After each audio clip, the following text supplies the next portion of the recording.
അസ്സലാമു അലൈക്കും വറഹ്മത്തുള്ളാഹി വബറകാത്ത്. കൈ നനയാതെ എങ്ങനെ മീൻ പിടിക്കാം എന്നാണ് പലരും ചിന്തിക്കുന്നത്. യഥാർത്ഥത്തിൽ അതൊരു ശരിയായ കാര്യമില്ല. കൈ നനയണം, അധ്വാനിക്കണം, എങ്കിൽ മീൻ പിടിച്ചാൽ ആ മീൻ നല്ല മീൻ കിട്ടും. ഞാൻ പറഞ്ഞു വരുന്നത്, ഒന്നും ചെയ്യാതെ സ്വർഗത്തിൽ പോകാൻ വല്ല വഴിയുണ്ടോ എന്നാണ് ചിലരുടെ ആലോചന. വിഡ്ഢിയാണ് അവർ. വിഡ്ഢി ആയതുകൊണ്ടാണ് സ്വർഗത്തിൽ പോകണമെന്ന് ആഗ്രഹിച്ചിട്ടും സ്വർഗത്തിൽ പോകാനുള്ള കർമ്മങ്ങൾ അവർ ചെയ്യാത്തത്. എന്നാൽ ചില കർമ്മങ്ങൾ ചെയ്താൽ വലിയ പ്രതിഫലമായി പെട്ടെന്ന് തന്നെ സ്വർഗത്തിൽ പോകാൻ സാധിക്കുന്ന കർമ്മങ്ങളുണ്ട്. മുത്തുനബി സല്ലല്ലാഹു അലൈഹി വസല്ലമ തങ്ങൾ ഒരു ഹദീസ് നമ്മെ പരിചയപ്പെടുത്തുന്നു. സിമ്പിളായി നമ്മുടെ കുട്ടികളെല്ലാവരും പഠിച്ചു വെച്ച ഒരു ഹദീസ് നിങ്ങളുടെ ശ്രദ്ധയിൽപ്പെടുത്താം. മഹാനായ മുഹമ്മദ് റസൂലുള്ളാഹി സ്വല്ലല്ലാഹു അലൈഹി വസല്ലമ തങ്ങൾ പറയുന്നു, യാ അയ്യുഹന്നാസ്, ഓ ജനങ്ങളെ. എന്ത് നല്ല വിളിയാണത്! ജനങ്ങളെ വളരെ സ്നേഹത്തോടെ വിളിക്കാണ്. ഓ ജനങ്ങളെ, അഫ്ഷു സലാമ, നിങ്ങൾ സലാമിനെ വ്യാപകമാക്കണം. സലാമിനെ വ്യാപകമാക്കുക എന്ന് പറഞ്ഞാൽ എല്ലാവരോടും സലാം പറയാം എന്നാണ് അതിൻ്റെ അർത്ഥമെങ്കിലും അസ്സലാമു അലൈക്കും എന്നതിൻ്റെ വാക്കിൻ്റെ അർത്ഥം നിങ്ങൾക്ക് സമാധാനമുണ്ടാകട്ടെ എന്നാണ്, നിങ്ങൾക്ക് രക്ഷയുണ്ടാകട്ടെ എന്നാണ്. എന്ന് പറഞ്ഞാൽ എൻ്റെ അടുത്ത് നിന്ന് നിങ്ങൾക്കൊരു ഷർറും ഇല്ലാതെ നിങ്ങൾ രക്ഷപ്പെടട്ടെ എന്നൊരർത്ഥമുണ്ട്. മാത്രവുമല്ല, നിങ്ങൾക്ക് എല്ലാ നിലക്കും അള്ളാഹു ഖൈറ് നൽകട്ടെ എന്നുള്ളൊരു പ്രാർത്ഥനയും അതിലുണ്ട്. അങ്ങനെ സലാം പറയുമ്പോൾ സ്വാഭാവികമായും ആരും മറ്റുള്ളവരെ ആക്രമിക്കാൻ കഴിയില്ലല്ലോ. യഥാർത്ഥത്തിൽ അത് അറിഞ്ഞുകൊണ്ട് സലാം പറയുന്നവരാണെങ്കിൽ സലാം സ്നേഹത്തിന് വർദ്ധിപ്പിക്കുമെന്ന് മുത്തുനബി സല്ലല്ലാഹു അലൈഹി വസല്ലം തങ്ങൾ പറഞ്ഞത് നേരത്തെ നമ്മൾ പറഞ്ഞിട്ടുണ്ട്. അതുപോലെ തന്നെ തങ്ങൾ പറയാണ്, നിങ്ങൾ ഭക്ഷണം നൽകൂ, പാവങ്ങൾക്ക് ഭക്ഷണം കൊടുക്കൂ. എന്താണെങ്കിലും കഴിയാവുന്ന ഭക്ഷണം മറ്റുള്ളവർക്കും കൂടെ ഭക്ഷിപ്പിച്ചാൽ. പിന്നെ മുഹമ്മദ് റസൂലുള്ളാഹി സ്വല്ലല്ലാഹു അലൈഹി വസല്ലം തങ്ങൾ തുടർന്ന് പറയാൻ, വസ്ലുൽ അർഹാം, കുടുംബ ബന്ധം പുലർത്തൂ. തിരുനബി സ്വല്ലല്ലാഹു അലൈഹി വസല്ലം തങ്ങൾ പറയുന്നു, വീണ്ടും പറയുകയാണ്, വസല്ലു വന്നാസു നിയാമുൻ, നിങ്ങൾ ജനങ്ങൾ ഉറങ്ങുന്ന സമയത്ത് നിങ്ങൾ നിസ്കരിക്കൂ. തഹജ്ജുദ് നിസ്കാരത്തിനെ കുറിച്ചാണ് പറയുന്നത്. തഹജ്ജുദ് നിസ്കാരം വളരെ പ്രധാനപ്പെട്ട നിസ്കാരമാണ്. ആ നിസ്കാരം, സുന്നത്ത് നിസ്കാരം നമ്മൾ നിസ്കരിച്ചു കഴിഞ്ഞാൽ ദോഷങ്ങൾ പൊറുക്കപ്പെടുകയും അള്ളാഹുവിൻ്റെ ഇഷ്ടപ്പെട്ട ആളുകളിൽ നാം ഉൾപ്പെടുകയും ചെയ്യും. അങ്ങനെ എങ്കിൽ നബി സല്ലല്ലാഹു അലൈഹി വസല്ലം തങ്ങൾ പറയാണ്, തദ്ഖുലൂ, എങ്കിൽ നിങ്ങൾക്ക് പ്രവേശിക്കാം, അൽ ജന്നത ബിസലാം, വളരെ സമാധാനത്തോടുകൂടെ സന്തോഷത്തോടുകൂടെ നിങ്ങൾക്ക് സ്വർഗത്തിൽ പ്രവേശിക്കാമെന്ന് മുത്തുനബി സല്ലല്ലാഹു അലൈഹി വസല്ലമ തങ്ങൾ നമ്മെ പറയുന്നു. വേണ്ടത് സലാമിനെ വ്യാപകമാക്കാം. മുസ്ലിമീങ്ങളായ ആളുകളെ കണ്ടാൽ, സലാം പറയേണ്ട ആളുകളെ കണ്ടാൽ പരസ്പരം സലാം പറയാം.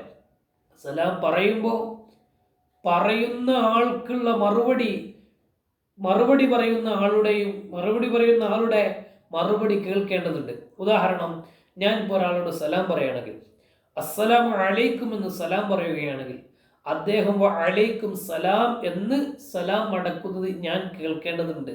അതതിൻ്റെ മാന്യതയിൽപ്പെട്ടതാണ്.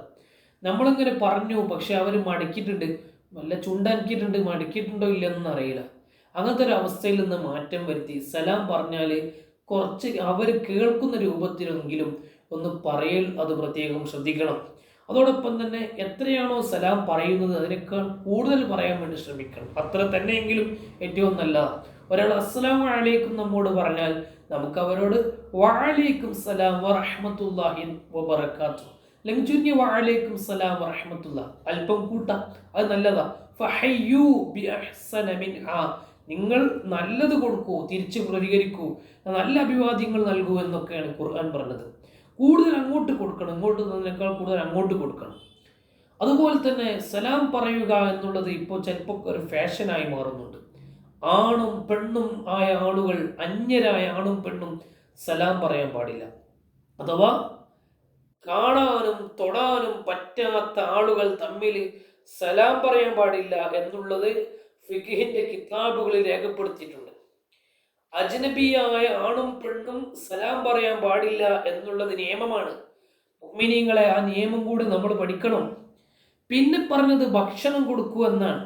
ഒരാൾ ഒരു ഇറക്ക് വെള്ളം കൊടുത്താൽ, ഒരാൾക്ക് ഒരു കഷ്ണം കാരക്ക കൊടുത്താൽ, ഒരു നുള്ള ഫുഡ് കൊടുത്താൽ, അതിൻ്റെ പ്രാർത്ഥനയുടെ ഫലമായി നമുക്കും രക്ഷപ്പെട്ടൂടെ? വലിയ ഭാഗ്യമല്ലേ അത്? മുഅ്മിനീങ്ങളെ, വസ്ലുൽ അർഹാം, മൂന്നാമത് മുത്തുനബി പറഞ്ഞത് കുടുംബബന്ധം പുലർത്താനാണ്. അകന്നു നിന്നവരോട് നമ്മൾ അടുത്ത് നിന്ന് സ്നേഹം പ്രകടിപ്പിച്ച് കുടുംബബന്ധം പുലർത്തണം. ജ്യേഷ്ഠനും അഞ്ചനും തമ്മിൽ തെറ്റാണ് അല്ലേ? പെങ്ങളും ആങ്ങളും തമ്മിൽ തെറ്റാണ്. ഭാര്യയും ഭർത്താവും തമ്മിൽ മിണ്ടുന്നില്ല, മക്കൾ തമ്മിൽ മിണ്ടുന്നില്ല. അങ്ങനെ ഒരു കുടുംബത്തിൽ ഒരുപാട് തെറ്റുകളുള്ള പല ആളുകൾ, തെറ്റി നിൽക്കുന്ന പല ആളുകൾ. നമ്മുടെയൊക്കെ കുടുംബങ്ങളിലേക്കും നാടുകളിലേക്കും പോയാൽ ഒരുപാട് ആളുകൾ പരസ്പരം മിണ്ടാത്തതുണ്ട്. അങ്ങനെ ഒരിക്കലും പാടില്ല. ഒരു മുസ്ലിം മറ്റൊരു മുസ്ലിമിനോട് 3 ദിവസത്തിലധികം പിണങ്ങി നിന്നാൽ അല്ലാഹു തആല അവന് ലഅനത്ത് ചെയ്യുമെന്ന് മഹാന്മാർ പഠിപ്പിച്ചിട്ടുണ്ട്. സുഹൃത്തുക്കളെ, അങ്ങനെ പിണങ്ങി നിൽക്കാൻ പാടില്ല. മുസ്ലിമീങ്ങൾ പരസ്പരം സ്നേഹത്തിലും സൗഹാർദ്ദത്തിലും കഴിയേണ്ടവരാണ്, സാഹോദര്യങ്ങളത്തോടു കൂടി കഴിയേണ്ടവരാണ്. പിന്നെ മുഹമ്മദ് റസൂലുള്ളാഹി സ്വല്ലല്ലാഹു അലൈഹി വസല്ലമ തങ്ങൾ പറയുന്നു, വസല്ലു വന്നാസു നിയാമൻ, ജനങ്ങൾ ഉറങ്ങുമ്പോൾ നിങ്ങൾ നിസ്കരിക്കുക. പാതിരാവിൻ്റെ പഴുതില് എല്ലാവരും കിടന്നുറങ്ങുന്ന സമയത്ത് ഒരു 2 റക്അത്ത് നിസ്കരിക്കാൻ നമുക്ക് സമയം ലഭിച്ചാൽ മുഅ്മിനീങ്ങളെ, അത് ഭാഗ്യമാണ്. തഹജ്ജുദ് നിസ്കാരം വലിയ മഹത്വമുള്ള നിസ്കാരമാണ്. നിസ്കരിച്ചാൽ നമുക്ക് ഭാഗ്യമാണ്. നബി സല്ലല്ലാഹു അലൈഹി വസല്ലമ തങ്ങളാണ് സ്വർഗം ഉദ്ഘാടനം ചെയ്യുന്നത്. നബി സല്ലല്ലാഹു അലൈഹി വസല്ലമ തങ്ങളാണ് എല്ലാ തൗഫീഖുകൾക്കും നിമിത്തമാകുന്നത്. നബിതങ്ങളാണ് സർവ്വ ഖൈറാത്തുകൾക്കും കാരണമാകുന്നത്. നബിതങ്ങൾ മുഖേന അല്ലാതെ ഒരു അനുഗ്രഹവും അള്ളാഹു ചെയ്യില്ലെന്ന് ശാഫഈ റളിയല്ലാഹു അൻഹു വ്യക്തമാക്കി പഠിപ്പിച്ചിട്ടുണ്ട്. ആ മുത്ത് നബി സല്ലല്ലാഹു അലൈഹി വസല്ലമ തങ്ങൾ രാത്രിയിൽ നീണ്ട തഹജ്ജുദ് നിസ്കാരമാണ്. കാലിൽ നീര് വന്നിട്ടും വീണ്ടും വീണ്ടും വീണ്ടും വീണ്ടും വീണ്ടും നിസ്കരിക്കുകയാണ്. ചോദിച്ചു ആയിഷ ബീവി റളിയല്ലാഹു അൻഹാ, ലിമാ തസ്നഹു ഹാദാ യാ റസൂലല്ലാഹ്, ഓ നബിയെ, തങ്ങൾ എന്തിനാണ് ഇങ്ങനെ പ്രയാസപ്പെടുന്നത്? അങ്ങല്ലേ സ്വർഗം ഉദ്ഘാടനം ചെയ്യുന്ന നേതാവ്, അങ്ങല്ലേ സർവാനുഗ്രഹങ്ങൾക്കും നിമിത്തമാകുന്ന നേതാവ്, അങ്ങല്ലേ റഹ്മത്തുൽ ആലമീൻ, പിന്നെന്തിനാണ് നബിയെ കഷ്ടപ്പെടുന്നത്? മുത്ത് നബി സല്ലല്ലാഹു അലൈഹി വസല്ലമ തങ്ങൾ പറയുന്നു, അഫലാ ഉഹിബ്ബു അൻ അകൂന അബ്ദൻ ശകൂറ, ഞാനൊരു നന്ദിയുള്ള, ഒരു കൃതജ്ഞ രേഖപ്പെടുത്തുന്ന അടിമയാകാൻ ആഗ്രഹിക്കുന്നു, ഇഷ്ടപ്പെടുന്നു എന്ന് മുത്തുനബി സല്ലല്ലാഹു അലൈഹി വസല്ലമ തങ്ങൾ മഹദിയായ ആയിഷ റളിയല്ലാഹു അൻഹയോട് പറഞ്ഞെങ്കിൽ, പ്രിയപ്പെട്ട മുഅ്മിനീങ്ങളെ, നമുക്കൊക്കെ തഹജ്ജുദ് നിസ്കാരം പതിവാക്കണം. എങ്കിൽ അല്ലാഹു നമുക്ക് വലിയ നിഅമത്തുകൾ നൽകും. അല്ലാഹു സുബ്ഹാനഹു തആല അവന്റെ നിഅമത്തുകൾ ധാരാളമായി നമുക്ക് നൽകി അതൊക്കെ അനുഭവിക്കാൻ അല്ലാഹു നമുക്ക് തൗഫീഖ് നൽകുമാറാവട്ടെ. അതോടൊപ്പം തന്നെ തന്ന നിഅമത്തുകൾക്ക് ശുക്ർ ചെയ്യുന്ന ശാകിരീങ്ങളിൽ, മുത്തഖീങ്ങളിൽ അല്ലാഹു നമ്മെ ഉൾപ്പെടുത്തി തരുമാറാവട്ടെ. നമ്മുടെ പാപങ്ങളൊക്കെ അല്ലാഹു പുറത്തു തരുമാറാവട്ടെ. ബിഹഖി സ്വല്ലല്ലാഹു അലാ മുഹമ്മദ് സ്വല്ലല്ലാഹു അലൈഹി വസല്ലം, സ്വല്ലല്ലാഹു അലാ മുഹമ്മദ് സ്വല്ലല്ലാഹു അലൈഹി വസല്ലം. അല്ലാഹുമ്മ സ്വല്ലി അലാ മുഹമ്മദ് യാ റബ്ബി സ്വല്ലി അലൈഹി വസല്ലം.